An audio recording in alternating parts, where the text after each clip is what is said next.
Ok, vamos dar seguimento. Se aparecer outra pessoa, vamos adicionar, inshallah. Bismillah, alhamdulillah, rabbil alamin, wassalatu wassalamu ala ibadihi alladhina astafa.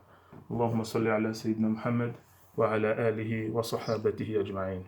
Wa ba'du, fassalamu alaikum wa rahmatullahi wa barakatuh. Ok, alguma pergunta sobre a aula passada? Por enquanto, não. Por enquanto, não. Por enquanto. Ok, bismillah. Vamos lá então dar seguimento. Hoje vamos falar um pouco sobre aquilo que acontece na campa. Vamos falar sobre os castigos que existem na campa. Na campa existem castigos para as pessoas que acumularam muitos pecados durante a sua vida.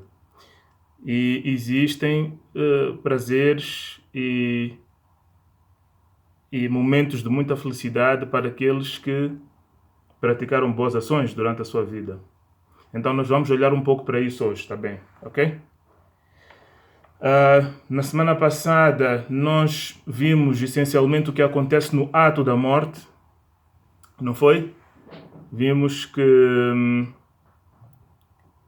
a alma do crente é retirada de forma delicada, de forma suave, e vimos que a alma dos criminosos é tirada de forma severa e dolorosa. E vimos também que quando a alma sai do corpo, os anjos tiram a alma, não é? Vimos que o anjo da morte, Malakul Maut, conforme é o nome dele, retira a alma da pessoa e ele não vem sozinho, ele vem com uma delegação de anjos. E para o crente, os anjos que acompanham aquele ato da morte são anjos que vêm com uma face radiante, com uma face prazerosa, com uma face de felicidade. E para aqueles que eram criminosos durante a sua vida, a delegação de anjos que vem com uma face de terror e de castigo. E depois a alma é levada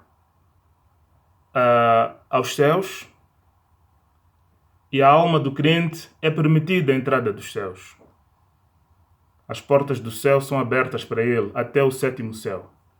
E Allah subhanahu wa ta'ala manda registrar o nome dele no Iliyin. Esta palavra Iliyin aparece no Juz Amma. E depois Allah subhanahu wa ta'ala manda voltar a alma para o corpo da pessoa. Vamos olhar um pouco para isso antes de começarmos a falar dos castigos da campa. E quanto à alma dos criminosos,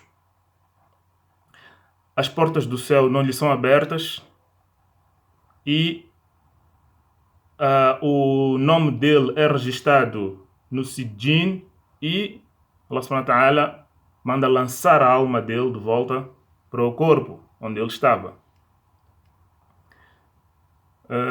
E depois disso é que aparecem os dois anjos, Munkar e Nakir. Ok, nós olhamos para isto com algum detalhe na semana passada. Agora, a questão da alma voltar para o corpo é preciso ter atenção.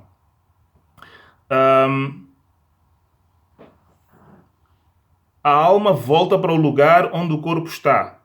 Portanto, a alma volta ao corpo, mas não volta ao corpo da mesma forma que estava quando a pessoa estava em vida. É uma outra forma que pertence ao mundo do Barzakh, que nós não entendemos, nós não sabemos como é que é. Ok? Mas é o que o mensageiro de Allah disse. Então, o reencontro da alma com o corpo não é como era quando a pessoa estava aqui no Dunya. É uma outra forma que nós não temos capacidade de compreender. E se não existe corpo, por exemplo, há pessoas que morrem de formas, de formas dolorosas ou de formas menos comuns. Pode ter havido um incêndio ou pode ter morrido afogado, ou seja lá o que for. seja lá o que for que restou do corpo, porque sempre vai restar alguma coisa do corpo, ali no local onde a pessoa perdeu a vida, é lá onde vai a alma dele. É lá onde Allah vai mandar a alma dele. E de que forma só Allah é que sabe. E se não existe absolutamente nada que resta do corpo, então só Allah é que sabe onde é que essa alma vai. Mas em geral, Allah subhanahu wa ta'ala manda a alma de volta para a campa. E a pessoa entra na vida do Barzakh. Barzakh, o Barzakh é uma barreira. A palavra Barzakh, que em português usa-se o termo purgatório às vezes. Não é exatamente a mesma coisa, não é o mesmo conceito. Não é o mesmo conceito. Mas é o estágio que ocorre entre a vida do Dunya e o dia de julgamento. Então, a pessoa vive aqui no Dunya, depois morre, entra na sua cova e fica lá até o dia de julgamento. Então, este período, que é o período da vida da cova, é o período da vida da campa, em que a pessoa está ali na sua sepultura, chama-se al-Barzakh. É a vida do Barzakh. Então, é uma vida que nós só temos alguma informação do Coran e do Sunnah de como é que é. Mas ninguém nunca viu, então há muitos detalhes que nós podemos não conseguir perceber ou podemos não ter. Mas daquilo que o mensageiro de Allah sallallahu alaihi wasallam nos disse, há muita informação para conseguir nos dar um sentido do que é que pode ser, inshallah. Então, estamos todos juntos até agora? Alguma pergunta? Sim. Ok. Muito bem. Então, vamos lá ver Al-Qabr. Al-Qabr significa a sepultura. Qabr. É por isso que dizem... Engenheiro, desculpa. Diga. Eu tô com uma dúvida. Diga. No momento em que o engenheiro disse que a nossa alma encarna ou vai para um outro corpo, isso não é o mesmo que Allah nos dá uma nova oportunidade de nós recomeçarmos a vida? É como se tivesse dar uma oportunidade de praticar o bem ou de fazer tudo de novo. É basicamente isso, quando temos a possibilidade de reencarnar no corpo. Não. E nós já percebemos que somos a mesma pessoa. Não. Nós já percebemos que somos a mesma pessoa, porque a nossa alma é a mesma. A nossa essência é a nossa alma. Este corpo simplesmente é um corpo em que Allah colocou a nossa alma para nós podermos estar aqui na Terra e podermos fazer a nossa vida aqui na Terra e podermos fazer as transações materiais e termos a interação material com o mundo que nos rodeia. Mas a nossa essência é a nossa alma, ok? O nosso corpo é nosso e faz parte de nós durante o tempo que estamos aqui no Dunya. Então, quando nós morremos, o que é a morte, na verdade? A morte é a separação da alma e do corpo. É a retirada da alma do corpo. Quando estas duas coisas estão separadas, isso chama-se de morte. Ok? E quando a morte ocorre, a alma sai do corpo e a alma é que é a entidade valiosa, posso assim dizer. O corpo perde interesse. O corpo começa a apodrecer, certo? Por que ela apodrece? Apodrece porque já não tem lá a alma. A alma é que dá vida ao corpo. Está a perceber? Então, quando a alma é retirada, e isto é essencialmente o que significa morte, é a separação destas duas entidades, alma e corpo humano. Quando isto ocorre, o corpo perde interesse, mas a alma não. A alma continua com o seu valor, porque é lá onde está a verdadeira vida. O corpo perde interesse, começa a apodrecer, e nós até temos que nos desfazer dele. Temos que enterrá-lo. Pessoa que nós tanto amávamos, mas quando... Alô? Assalamu alaikum? Sim. Pessoa que nós tanto amávamos, mas quando a alma dele é retirada do corpo, nós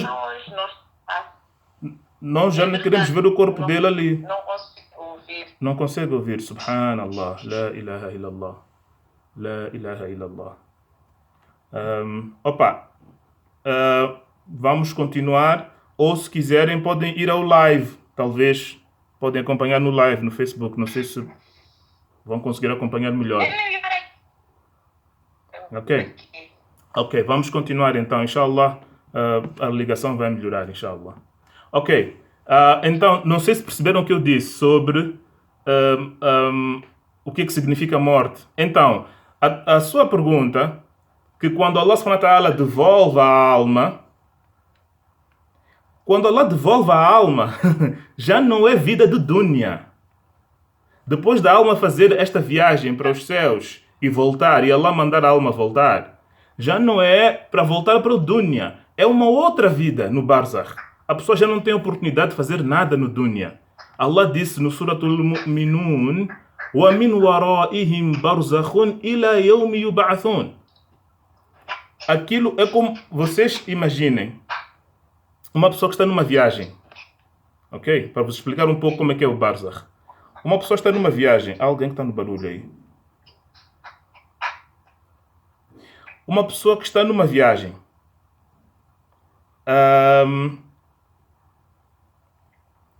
A pessoa está a andar de carro. Vocês já viram? O Manuel pede para entrar. Sim, estou a ver. Deixa-me adicionar a ele.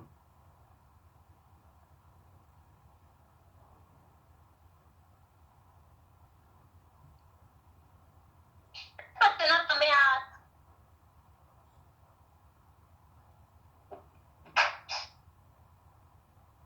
Não percebi, Farizana? eu tenho que continuar. Asma.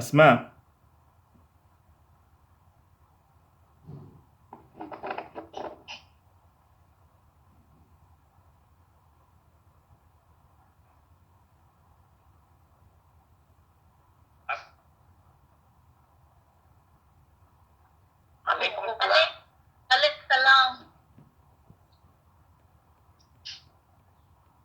Assalamu alaikum. Como está? Manuel, como está? Tudo bem, Manuel? Ok. Mashallah. Alhamdulillah. Vamos dar seguimento. Então, estávamos a falar do barzakh, do conceito do barzakh. Então, vocês imaginem, estão numa viagem, numa estrada, não é? Vocês conseguem ver a estrada à vossa frente. E o carro está a andar e está a percorrer o seu caminho normalmente. E de repente olham para trás e vem uma muralha, vem uma barreira erguida, um muro erguido. Quando a pessoa olha para trás, a pessoa vê aquela barreira e já não consegue voltar. Dali só vai para frente. Então o barzakh é assim, é por isso que é barzakh. Allah chamou de barreira mesmo. Porque quando a pessoa passa para aquele lado, já não tem como voltar para a dunya. Então não sei se ficou claro a pergunta para si. Ok, vamos a isso. Sayyidina Uthman ibn Affan, radiallahu anhu. Sayyidina Uthman ibn Affan, vocês todos conhecem, não todos, mas os que estiveram nas aulas no princípio sabem muito bem quem é Uthman ibn Affan. Uthman ibn Affan foi o terceiro khalifa, foi o terceiro líder dos muçulmanos depois da morte de Rasulullah sallallahu alaihi wasallam.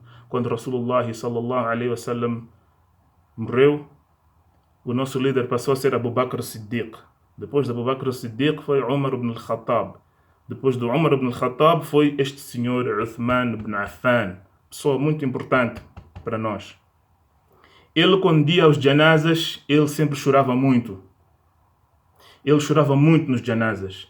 E os outros sahaba perguntavam a ele: Uthman, quando a gente fala do paraíso, do inferno, tu não choras assim tanto? Por que quando estás no janaza choras muito? E ele disse: eu ouvi o mensageiro de Allah sallallahu alaihi wasallam a dizer que a morte e a campa, a sepultura é a primeira estação das estações da vida do além. A vida do além tem várias estações. Tem a sepultura. Depois tem o dia em que seremos ressuscitados. Depois teremos o dia o tempo em que estaremos à espera do julgamento começar. Depois teremos a altura em que os livros serão dados na mão direita ou na mão esquerda ou atrás. Depois teremos a fase em que teremos que atravessar a ponte que passa por cima do inferno. Depois há muitos passos até todos nós estarmos no paraíso ou no inferno, que Allah nos salve do inferno. Então, Uthman ibn Affan disse que o mensageiro de Allah disse que a sepultura é a primeira estação. Quem se der bem na sepultura, então vai se dar bem nas restantes etapas. E quem se der mal na sepultura, então vai se dar mal nas restantes etapas. Então, o que acontece na sepultura é uma indicação daquilo que vai acontecer com a pessoa no resto do seu caminho. Conforme nós vimos na semana passada, até mesmo a forma como os anjos tiram a alma da pessoa. Logo que a pessoa está naquela fase em que a alma está sendo retirada, só isso já é uma indicação de qual será o caminho que a pessoa vai percorrer. E Rasulullah sallallahu alaihi wasallam disse que a campa tem castigos horríveis. A campa tem castigos horríveis para aqueles que foram criminosos. Um exemplo que eu vou vos dar, a campa é um lugar escuro. Havia uma senhora, Allahu Akbar, uma senhora que ela limpava o masjid, ela varria o masjid. Era uma senhora já de idade avançada. E Rasulullah sallallahu alaihi wasallam reparou um dia que ela não estava no masjid. E ele perguntou, onde é que está aquela senhora que costuma varrer aqui o masjid? E os sahaba disseram, Ya Rasulullah, ontem à noite ela morreu. E nós enterramos a ela. Nós não quisemos te incomodar, estavas a dormir. Nós não quisemos incomodar a Rasulullah sallallahu alaihi wasallam. Então nós enterramos a ela. E Rasulullah sallallahu alaihi wasallam disse, por que vocês não me acordaram? Por que vocês não me chamaram? Conforme eu vos disse na semana passada, Rasulullah sallallahu alaihi wasallam, em geral, ele fazia o Salatul Janaza para todos os mortos que aparecessem ali, dos muçulmanos. Ele encarregava-se de fazer o Salatul Janaza. Imaginem o que é o seu Janaza ser feito pelo mensageiro de Deus. Allahu Akbar. Grande bênção. Excepto para pessoas que morriam com dívidas. Pessoas que morriam com dívidas. O mensageiro de Allah sallallahu alaihi wasallam não fazia o Salatul Janaza para eles. Pessoas que tinham condições de pagar as dívidas e optaram por não pagar, ele mandava outra pessoa fazer o Salah. Mas em geral, para os muçulmanos, ele preocupava-se conosco, ele tinha o nosso bem e o nosso bem-estar como primeira preocupação dele, sallallahu alaihi wasallam. Então ele perguntou, por que vocês não me acordaram? Por que vocês não me chamaram quando ela morreu? Mostrem-me lá onde é que está a campa dela, mostrem-me onde é que enterraram ela. Então levaram a ele para a campa daquela senhora. Ele chegou lá e fez duá para ela. E ele disse aos sahaba que estavam com ele, estas campas são escuras, estão repletas de escuridão. E Allah ilumina as campas. Allah manda luz para as campas com as minhas preces, com a minha oração, com o meu salah. O salah que eu faço, o duá que eu faço, Allah subhanahu wa ta'ala põe luz na campa da pessoa. Então, a campa é um lugar de terror para quem não está preparado, para quem não foi com boas ações. E mesmo para aqueles que vão com boas ações, a campa aperta a toda a gente. Isto é uma coisa que temos que saber. Seja crente, seja descrente. A campa aperta ao seu residente quando ele entra lá. E quando o residente da sepultura era uma pessoa com boas ações, ela aperta e depois larga. Agora, para aquele que não tinha boas ações, ela aperta e é como se a sua caixa torácica, as suas costelas estivessem a ser cruzadas umas contra as outras. A'udhu billah. Então, o mensageiro de Allah, falando sobre isso, o mensageiro de Allah sallallahu alaihi wasallam disse que se as campas fossem poupar alguém do seu aperto, seria Sa'd ibn Mu'adh. Sa'd ibn Mu'adh é um sahabiyun jalilun, mashallah, dos Ansar. Ansar é o grupo de muçulmanos de Medina. Al-Muhajirun é o grupo de muçulmanos que veio de Meca e imigrou para Medina. São conhecidos como Al-Muhajirun. Al-Ansar são aqueles que receberam Al-Muhajirun em Medina. Este Sa'd ibn Mu'adh, ele era um dos líderes da Al-Ansar. E ele morreu na batalha de Khandaq. Houve uma seta que espetou a ele e rompeu-lhe uma veia, ele perdeu muito sangue e morreu. E até porque antes da batalha, quando ele pôs a armadura dele, a Aisha viu a ele e chamou-lhe a atenção. Ya Sa'd, tu tens um espaço aberto aí na tua armadura. Mas Allah subhanahu wa ta'ala quis que as coisas acontecessem assim e realmente naquele espaço que tinha na armadura dele, que era no braço, se não me engano, ele foi atingido por uma seta que lhe rompeu uma veia.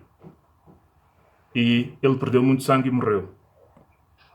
Mas é um sahabi muito importante, mashallah. Foi um dos primeiros a abraçar o Islã. Foi uma das pessoas que recebeu o mensageiro de Allah em Medina. Foi uma das pessoas que participou em todas as batalhas com Rasulullah sallallahu alaihi wasallam. Então o mensageiro de Allah disse: se a campa fosse poupar alguém, seria Sa'd ibn Mu'adh. Porque quando Sa'd ibn Mu'adh morreu, o mensageiro de Allah sallallahu alaihi wasallam disse que o trono de Allah tremeu com a morte de Sa'd ibn Mu'adh. O trono de Allah estremeceu com a morte de Sa'd ibn Mu'adh. E o mensageiro de Allah sallallahu alaihi wasallam disse que quando ele fez o Salatul Janaza para o Sa'd, vieram 70.000 anjos fazer o Salatul Janaza também. Presenciaram com os Sahaba. Era uma pessoa com belíssimas ações. Mas mesmo assim, o mensageiro de Allah disse que quando ele entrou na cova, a sepultura apertou-lhe, mas depois largou-lhe. Ok, então nós vimos que a alma quando sobe para os céus, depois é devolvida. A alma do descrente criminoso, os céus não lhe são abertos. E a campa é lançada de volta, a alma é lançada de volta para a campa. Depois disso é que vêm os dois anjos Munkar e Nakir. Depois da alma voltar para o corpo, e a pessoa está no Alamul Barzakh, está no mundo do Barzakh, aí é que aparecem os dois anjos Munkar e Nakir. Agora, estes anjos Munkar e Nakir não são anjos que vêm com uma boa face. São anjos que têm uma face muito severa. E eles estão ali para tratar de um assunto e um único assunto. E o assunto é colocar as perguntas à pessoa. Nós vimos na introdução quais são as perguntas. Quem se lembra? As perguntas da campa, quem se lembra? As 3 perguntas. Samarat. Eu quem? Ah, ok, mashallah. Sim, continua.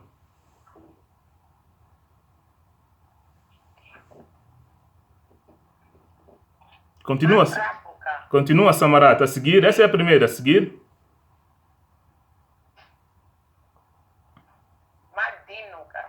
Naam.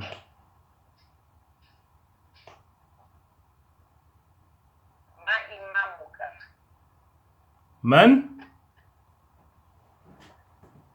ماذا؟ نعم. أيوة.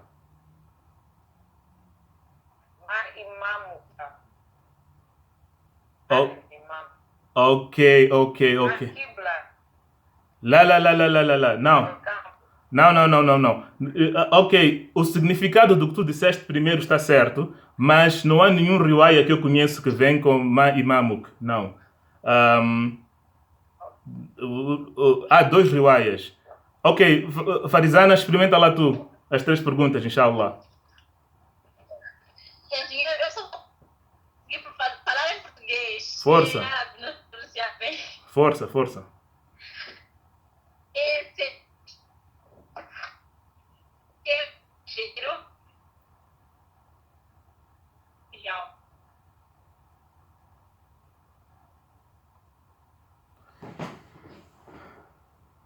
Ok. Alô, realmente a ligação parece que não está muito boa hoje. Eu dizia,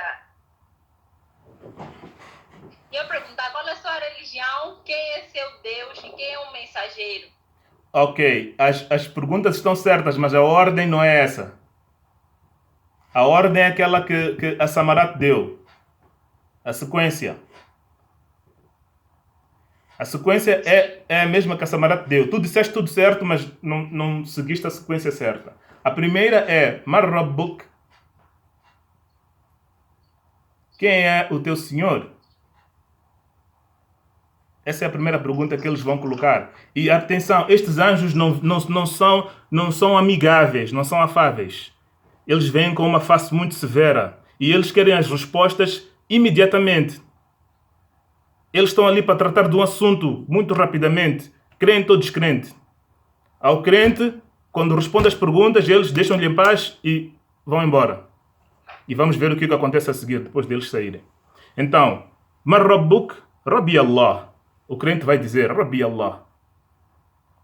Ma dinuk, qual é o seu din? Al-Islam. O crente vai facilmente dizer isto.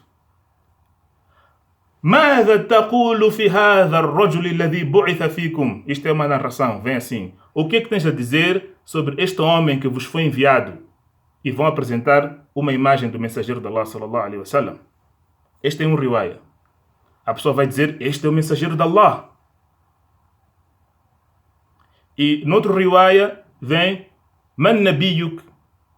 Ok? Man rabbuk, ma dinuk, man nabiyuk.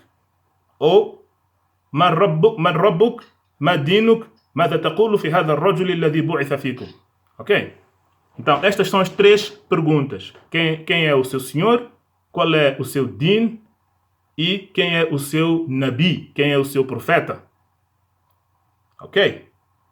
O crente vai facilmente responder. E atenção, nesse dia, não é a nossa cabeça, nosso intelecto que responde, mas sim é a nossa alma, aquilo que foi a nossa vida, aquilo que foi a nossa realidade neste dunya. Se nós vivemos sabendo que somos servos de Allah, cientes de que Allah é nosso Senhor, e nós éramos muçulmanos de verdade, não muçulmano porque o meu pai é muçulmano, a minha mãe é muçulmana, ou porque eu quis casar, não, Allahu Akbar.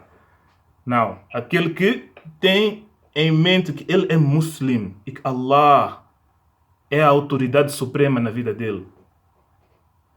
Esse sim vai conseguir responder rapidamente, sem hesitar, sem gaguejar. E é muito importante saber, algumas pessoas nos janazas, não sei se vocês já viram isso, há pessoas às vezes que, subhanallah, quando enterram o Meyyit, ficam ali perto da campa, esperam alguns minutos e depois dizem, fulano XYZ que está aí na campa, agora os anjos estão a vir, estão a perguntar, a primeira pergunta vai ser, quem é o teu Senhor? Então responda, meu Senhor é Allah. Responda, o meu din é Islam. Responda, o Muhammad é que é o meu Nabi sallallahu alaihi wasallam. Allahu Akbar. Allahu Akbar. Subhanallah. Isto não tem nada a ver com o nosso din, porque naquele momento a pessoa não tem contacto com o dunya e, subhanallah, quem vai responder, conforme eu disse, não é o intelecto dele. Não importa quantas vezes ele pode ter ouvido isso, se ele não viveu de acordo com essa realidade, nem que fiquem 1000 pessoas ali na campa a dizer isso, não lhe vai ajudar em nada. Então, a situação do crente é esta. E quando ele responde, Allah subhanahu wa ta'ala manda avisar, Sadaqa abdi. Allah confirma a resposta dele, que ele falou a verdade. E aí os anjos vão embora. E é por isso que Allah diz, يُثَبِّتُ اللَّهُ الَّذِينَ آمَنُوا بِالْقَوْلِ الثَّابِتِ فِي الْحَيَاةِ الدُّنْيَا وَفِي الْآخِرَةِ. No Corão, no Surat Ibrahim, Allah diz que Allah dá firmeza aos crentes com o kalima, com bilqawli thabit, yani com o dizer firme, com a firme constatação. Allah dá firmeza aos crentes. E a constatação firme, a constatação inabalável é La ilaha illallah. Allah diz que Ele dá firmeza aos crentes com esta constatação no dunya e no akhira. E no akhira refere-se a este momento. E aí os anjos vão. Agora, quanto ao descrente, criminoso,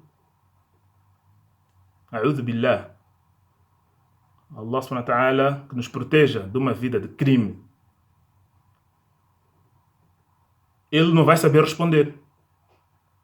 O munafiq não vai saber responder. Simplesmente, quando lhe forem colocadas as perguntas, ele vai dizer, não sei. Quando lhe for perguntado, qual é o teu din? Não, eu não sei.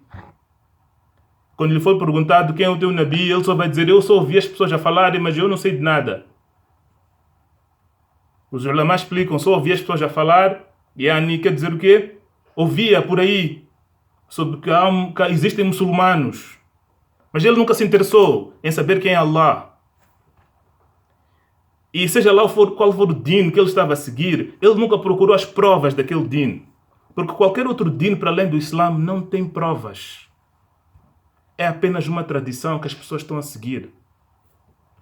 E Allah não obriga ninguém. Allah não obriga ninguém. Conforme nós vimos da outra vez. La ikraha fi din. As pessoas estão livres de escolher a sua religião. Aqui no dunya, Allah deixou-nos livres. E nós deixamos as pessoas livres de seguir a religião que querem. Alhamdulillah. Vamos todos viver da melhor maneira, em comunidades com várias religiões. Alhamdulillah, mashallah. Faminkum mu'min, faminkum kafir. Allah diz no Surah Taghabun. Alguns de vocês são crentes, outros são descrentes. E a vida vai andando. E ninguém se mete com ninguém. Cada um com a sua vida, certo? Ok. Até o dia da morte. Porque a morte ninguém pode negar. A morte é uma realidade. Então, ele simplesmente vai dizer, eu só ouvia falar, não sei de nada, eu só ouvi as pessoas a falarem de Muhammad, não sei o que, eu vi na televisão. Ele não vai saber dizer, não vai saber responder nada de consistente. E o hadith diz que ele será esmagado com um martelo. Um martelo enorme, mas isto, conforme eu disse, são coisas do mundo do Barzakh, não são coisas do dunya. Isto tudo está a acontecer lá na campa. Ele será esmagado com um martelo que vem com esses anjos. E este será para o crente o fitna da cova. Será o último fitna. Será o último teste. Depois daí, para o crente, ele será deixado descansar. Mas para o descrente, não. Depois dele ser batido com aquele martelo, vêm outros castigos. Infelizmente, a nossa colega Asma não está.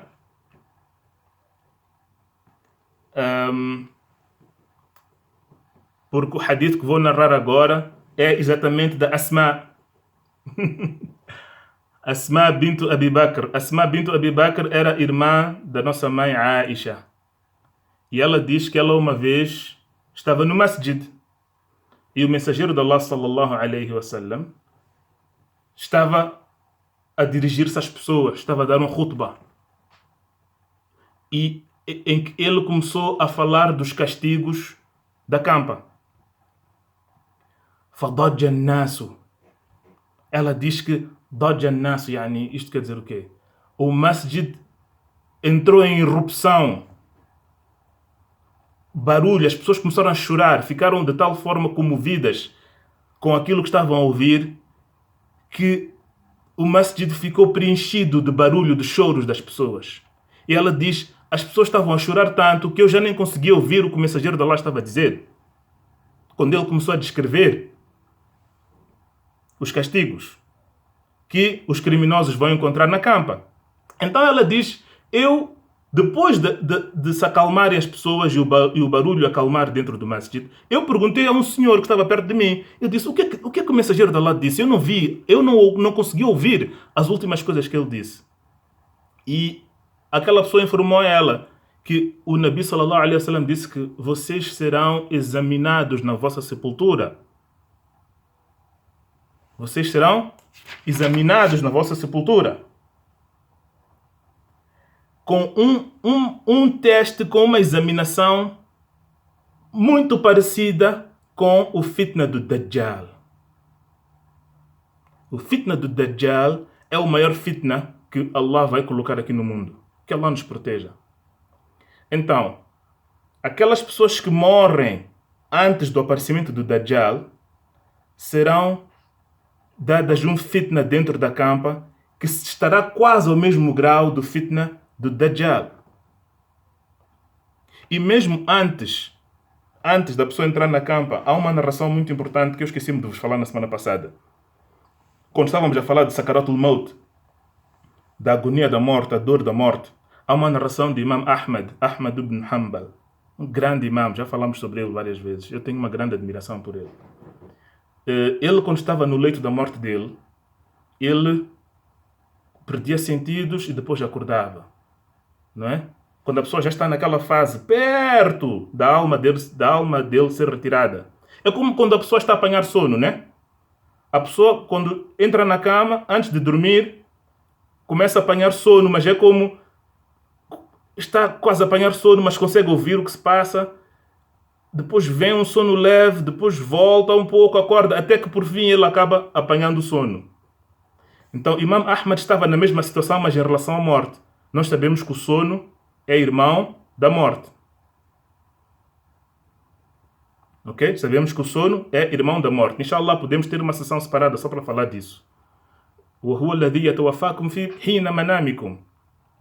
É de procurar esse ayah para vocês. Allah diz que Allah é quem retira as almas quando nós dormimos. Quando a pessoa dorme, a sua alma é retirada do corpo. Mas continua com uma ligação com o corpo. Não é retirada da mesma forma como é retirada quando a pessoa morre de vez. E depois, quando acordamos, Allah devolve-nos a nossa alma. É por isso que Allah diz no Corão que alguns de vocês eu devolvo-vos as almas e outros eu não devolvo mais. Aquelas pessoas que morrem enquanto estão a dormir. Mas pronto, seja como for. Então, Imam Ahmad, ele estava já quase a morrer. Então, ele perdia sentidos e acordava. E o filho dele, que estava ao lado dele, Abdullah ibn Imam Ahmad, o filho dele chamava-se Abdullah ibn Imam Ahmad. Diz que, meu pai, tu estavas a delirar. Eu ouvi-te a delirar. E estavas a dizer, ainda não. Será que estavas a dizer, ainda não? Não estás preparado para morrer? Estás com medo da morte? Como quem diz, ainda não. Ya Allah, não me leva agora ainda. Não me leva agora. E Imam Ahmad disse a ele, não, meu filho. Não era isso. Simplesmente, quando eu desmaiei aquela hora, o Shaitan apareceu à minha frente. E o Shaitan estava aflito, estava a morder as mãos dele. E estava a dizer para mim, Ya Ahmad, conseguiste escapar das minhas mãos. Conseguiste escapar. Eu não consegui te enganar, Ahmad. Né? Vocês sabem que o Shaitan, o que ele mais quer é enganar os crentes. Para quê? Para ele ter companhia no inferno. Então, o Shaitan apareceu e estava a dizer a Imam Ahmad, Ya Ahmad, como quem diz, já estás a morrer e tiveste uma vida toda ela dedicada ao Din. Tiveste uma vida boa, alhamdulillah. E eu não consegui te enganar durante a tua vida. E agora já estás a morrer e prontos, eu falhei na minha missão de te enganar em relação a Allah. De te fazer pecar, de te fazer entregar-te ao pecado. Então Imam Ahmad estava a responder a ele. Estava a dizer, ainda não. Portanto, ainda não morri. Ainda estou atento. Porque o que é que o Shaitã queria? O Shaitã queria convencer a ele que eu já estou salvo, eu já vou para o paraíso, o Shaitã não conseguiu me pegar. Estão a perceber? Então, era isso que o Shaitã queria. Na verdade, era uma armadilha. Porque o imã ainda não tinha morrido. Então, se ele, naquele momento, caísse na armadilha de pensar que, realmente, eu já estou safo, eu já estou numa boa, vou diretamente para o paraíso, o Shaitã ali teria-lhe enganado exatamente naquele momento. Porque não há nenhum de nós que pode dar-se garantia do paraíso a si próprio. Então, o imã estava a dizer, ainda não, ainda não escapei, ainda estou atento, ainda estou agarrado a Allah. Ainda estou firme no meu din. Estão a perceber? Então, no momento da morte, é no momento em que vem grandes fitnas para a pessoa. O Shaitã redobra os seus esforços de tentar enganar a pessoa. Seja qual for a forma como ele vai tentar enganar a pessoa.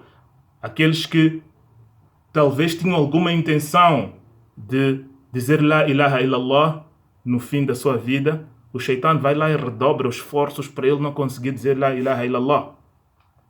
Então, nós temos que estar muito atentos. Mas pronto, dando seguimento,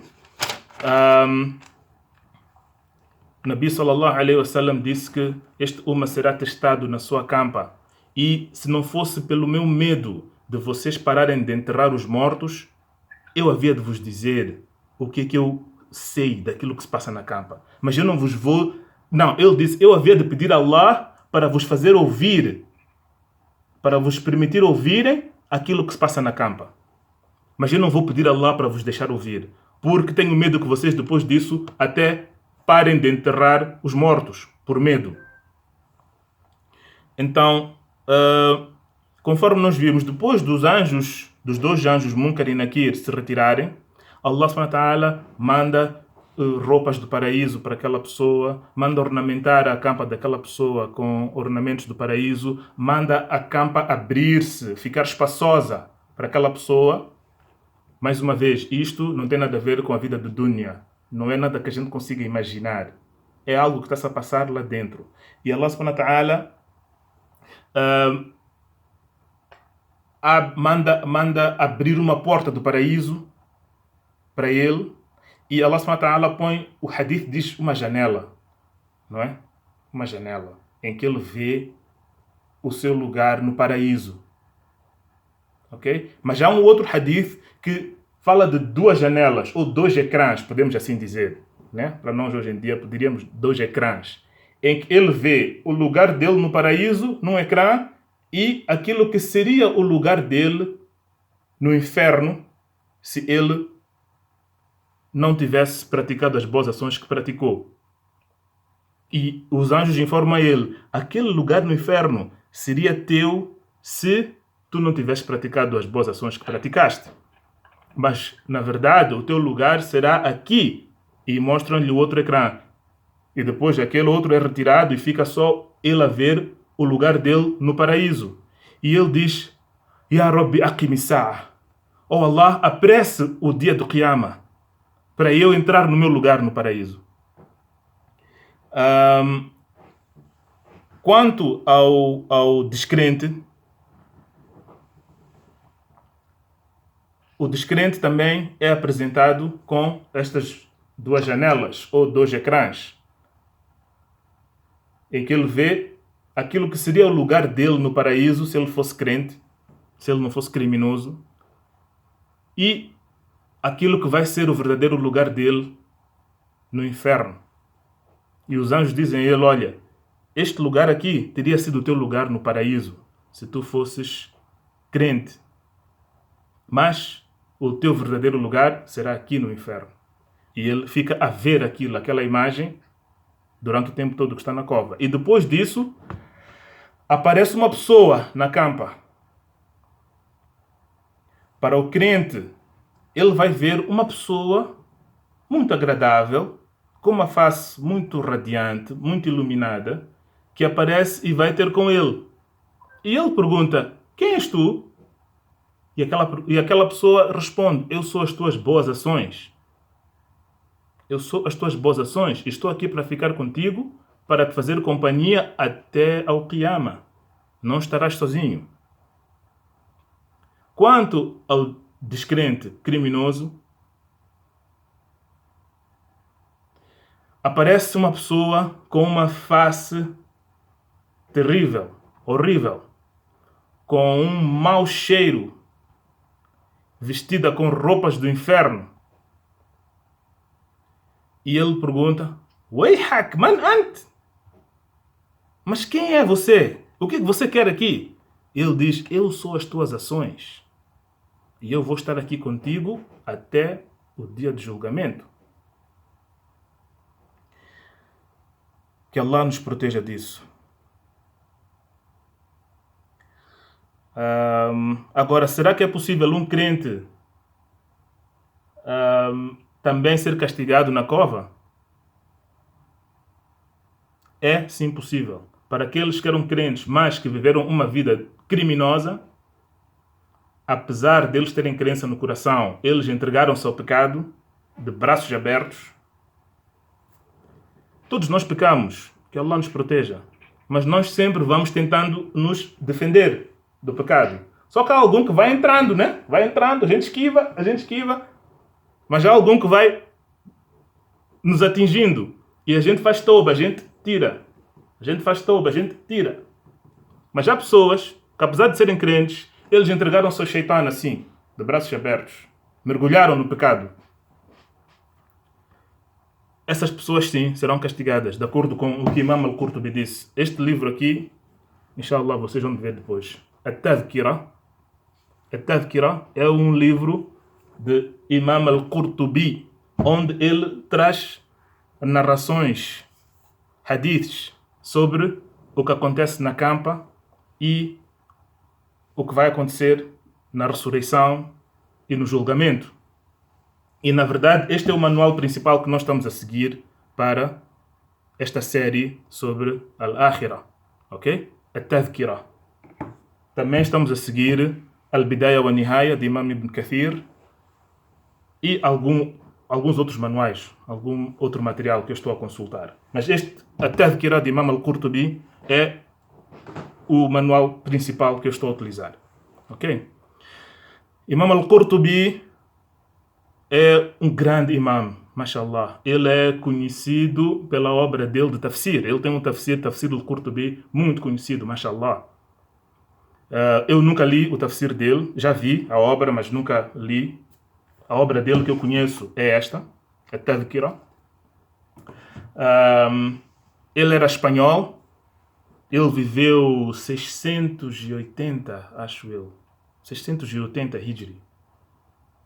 Estamos a falar de mais ou menos há 800 anos atrás, no século XIII, no início do século XIII, 1207, 1206, por aí. Foi a altura em que ele viveu. Na Espanha, ele era espanhol, na cidade de Córdoba. Córdoba, hoje é conhecida como Córdoba, em árabe é Qurtuba. Qurtuba. Então é por isso que ele é Qurtubi. O nome dele era Muhammad ibn Ahmad. Muhammad ibn Ahmad era o nome dele. Mas ele ficou tão famoso como Imam Bukhari. Vocês já viram a biografia de Imam Bukhari, que está no nosso canal do YouTube? Alguém já foi lá ver? Assalamu alaikum. Ok, a ligação não está boa. É como Imam Bukhari. Imam Bukhari, o nome dele não é Bukhari, o nome dele é Muhammad. Muhammad ibn Ismail, ibn Ibrahim. Mas ele é conhecido como Bukhari, porque ele era de Bukhara. E ele tornou-se o sheikh, o alim mais proeminente, que passou a ser conhecido como o Bukhari. Apesar de que em Bukhara havia outros que eram Bukharis também. Então, este é o caso de Imam Al-Qurtubi. Em Córdoba, ou em Córdoba, havia muitos ulama. Muitos. Era uma cidade grande. Era uma das maiores cidades naquela altura. Era uma cidade com universidade, com hospital, com ruas iluminadas. Os outros países da Europa mandavam as pessoas irem estudar em Córdoba. Só que ele é conhecido como o Qurtubi, como se ele fosse o único. Apesar de que havia muitos ulama, e grandes ulama, não coisa pequena, não. E Córdoba existe na Espanha até hoje. É só abrir o mapa da Espanha. Vamos lá ver a cidade de Córdoba.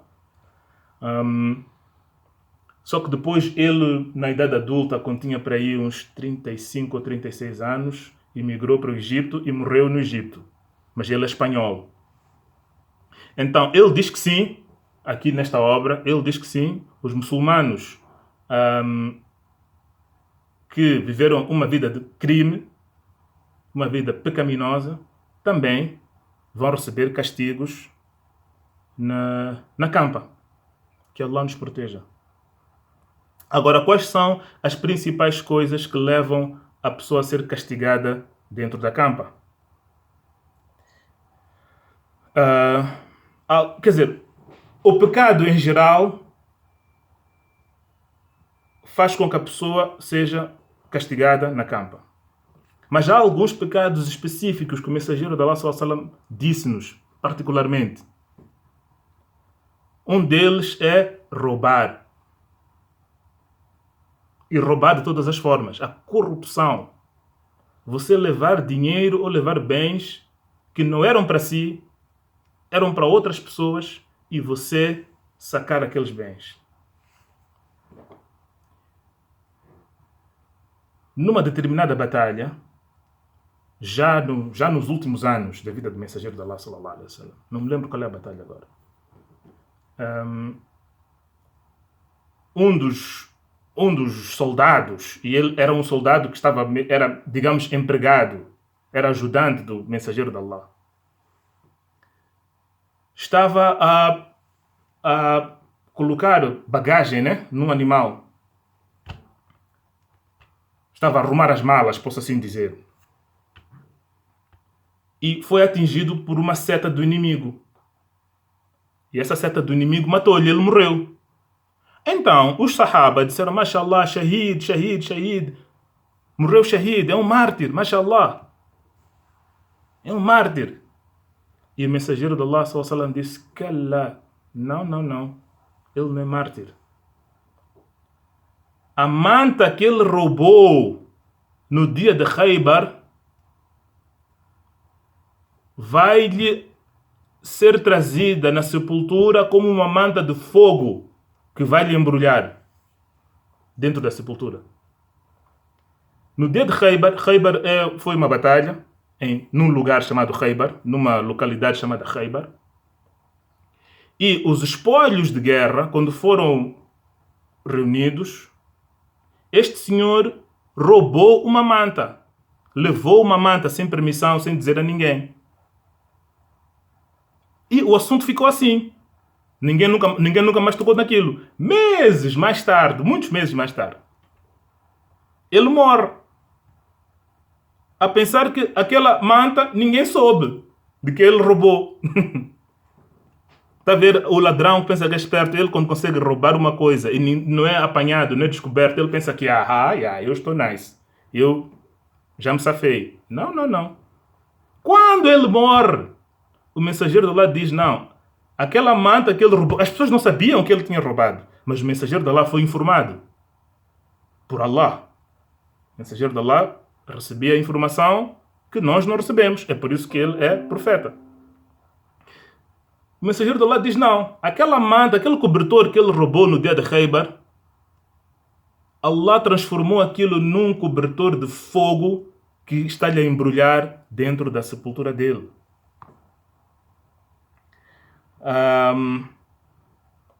Outra coisa que provoca o castigo na sepultura, vou dizer duas coisas, né? Falamos do assunto número 1, agora 2 e 3. Um hadith muito famoso, vocês devem conhecer, que o mensageiro de Allah sallallahu alaihi wasallam passou por 2 campas e disse, os residentes destas sepulturas estão a ser castigados e não estão a ser castigados por algo que é considerado grave.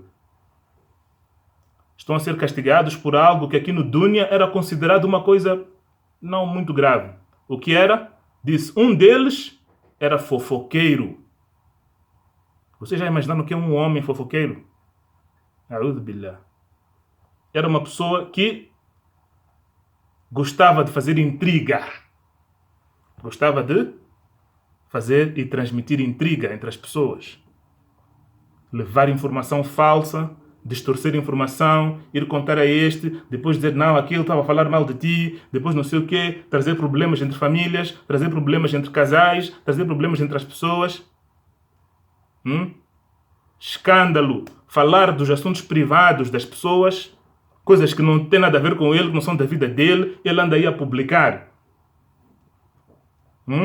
Porque ouviu dizer, nem tem certeza, nem tem provas de nada. Só porque ouviu ou porque ele acha que naquela família aconteceu isto aqui, assim, assim, assim, ele já está aí a publicar.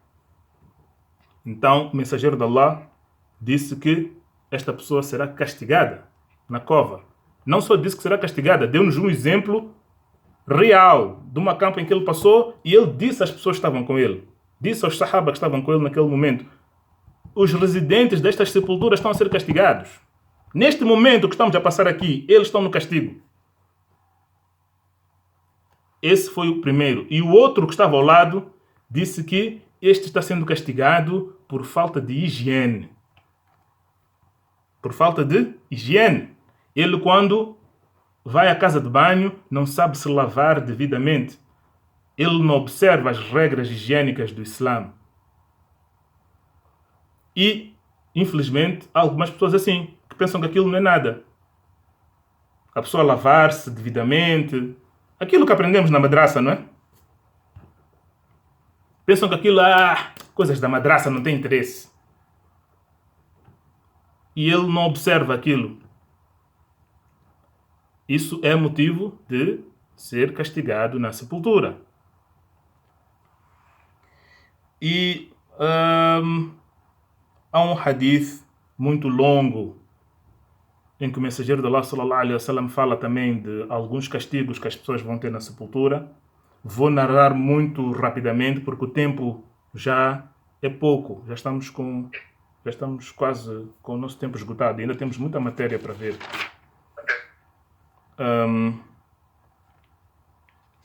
Ainda temos muita matéria para ver. Então vou acelerar um pouco o passo. Prontos. Então, o mensageiro de Allah sallallahu alaihi wasallam, ele, depois do Surat al-Fajr, ele costumava perguntar aos sahaba, né? Quem sonhou? Quem teve algum sonho esta noite? E as pessoas que estavam presentes ali na hora do Fajr diziam. E ele, algumas vezes, interpretava os sonhos das pessoas. Então, nesse dia, ele perguntou quem teve um sonho. E ninguém respondeu. E ele disse, eu tive um sonho.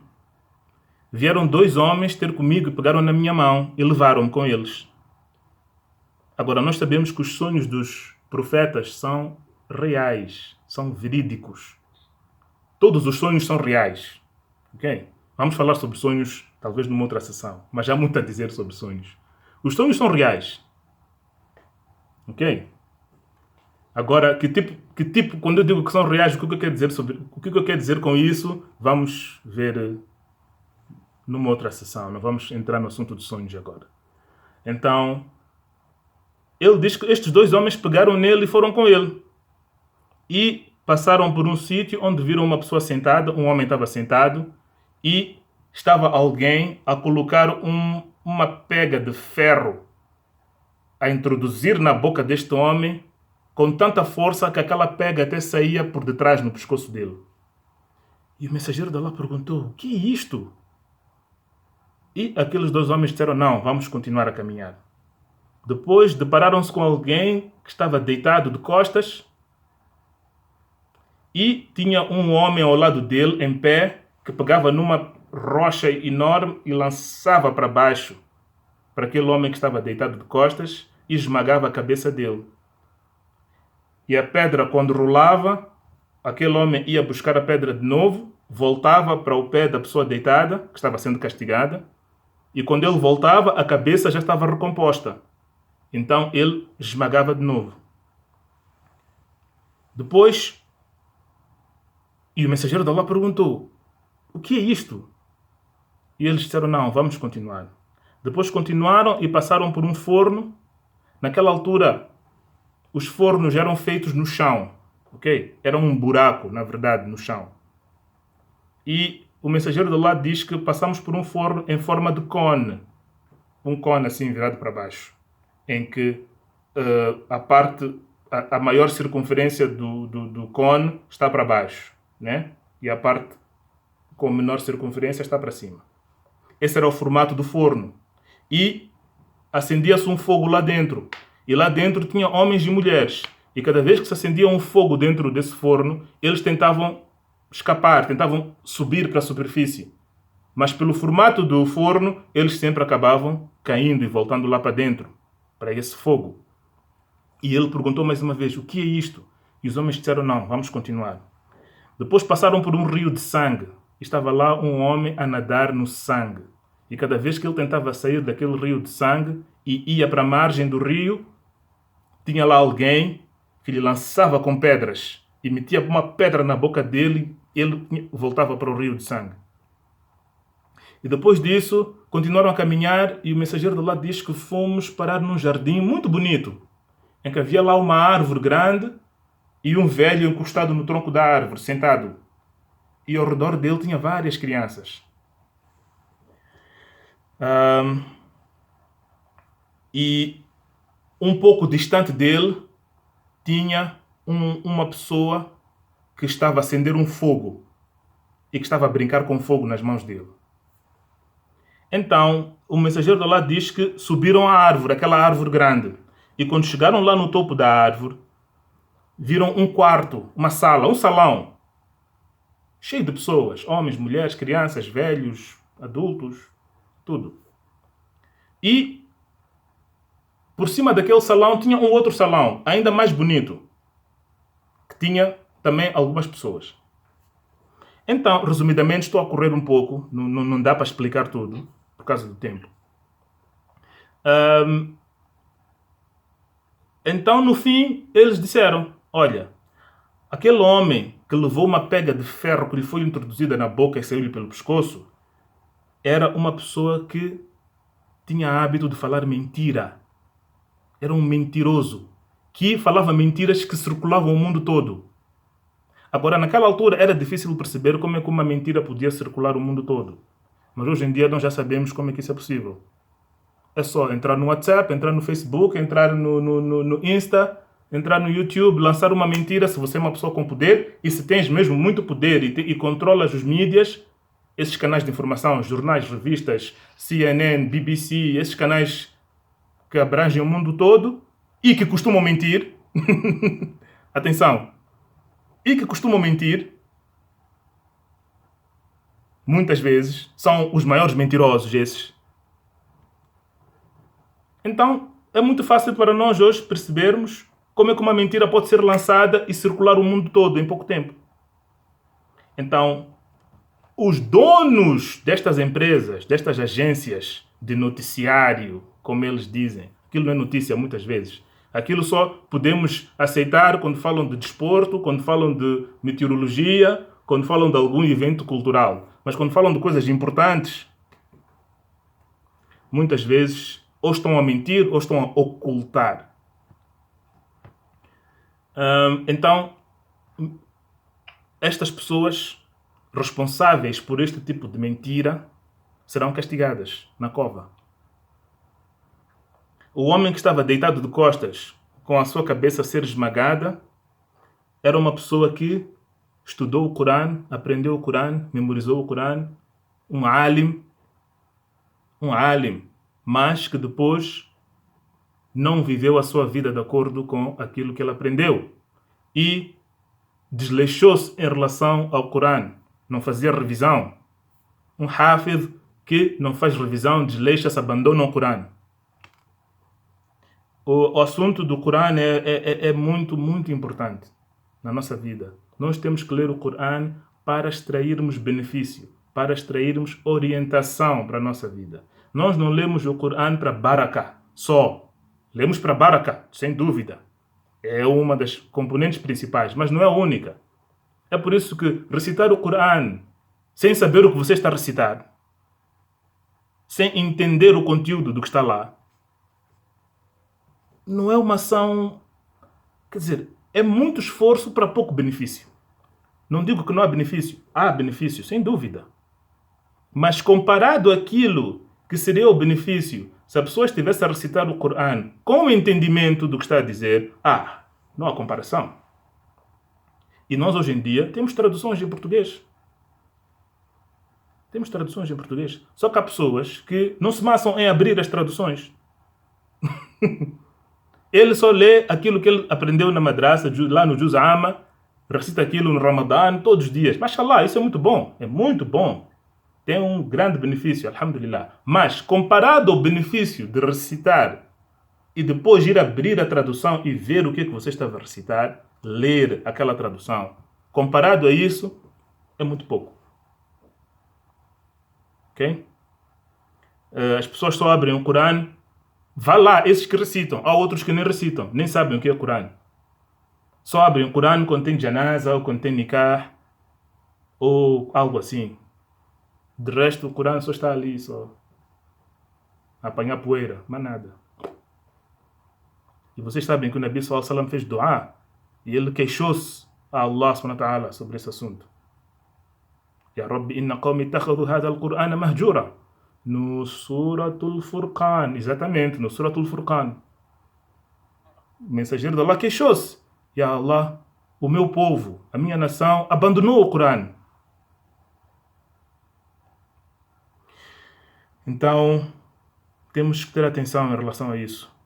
Porque para aqueles que são pessoas que têm uma formação e foram estudantes do Corão e tornaram-se alimos e depois abandonam o Corão e abandonam os ensinamentos do Corão, vão receber este castigo aqui que estamos a falar. Do homem que tem o seu cérebro, a sua cabeça esmagada. Quanto àqueles que estavam no forno, que não conseguiam sair do forno, que tinham fogo lá dentro, são as zuná, aquelas pessoas que tinham uma vida de adultério e fornicação. Aquelas pessoas que se entregaram à vida de adultério e de fornicação. Ele nem estava preocupado, ela nem estava preocupada com isso. Que Allah nos proteja, wal-iyad billah. A pessoa nem está nem aí. Dorme com esta, dorme com aquela, fica com esta, fica com aquela, este é ficante, aquele é namorado, aquele é marido, aquele é amante, aquele é não sei o quê, depois termina com aquela, fica com a outra, dorme com esta, amanhã está com aquela, está no hotel com esta, está na pensão com aquela, dormiu com aquela, fez filho com esta. Allahu Akbar. Este é o castigo para essas pessoas. No rio de sangue, o mensageiro de Allah disse, aquelas pessoas que estavam no rio de sangue são as pessoas que metem-se em transações de juros.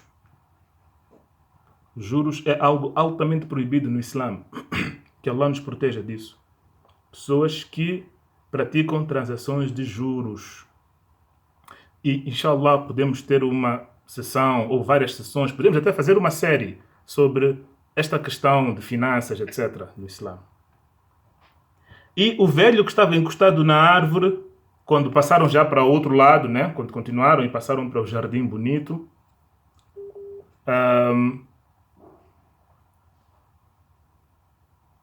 e estava lá um velho encostado no tronco de uma grande árvore, sentado.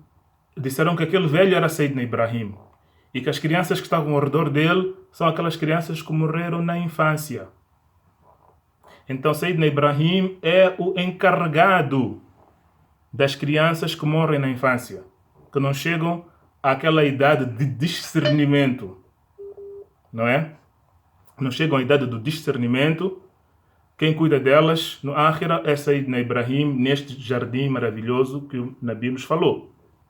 E depois, quando subiram a árvore e foram para os salões lá em cima, um dos salões era dos crentes, o outro era dos mártires, e depois os homens disseram, olha ainda mais para cima, para as nuvens. E o mensageiro de Allah diz que ele olhou para cima, para as nuvens, e disseram, lá em cima está a tua casa, a tua moradia está lá.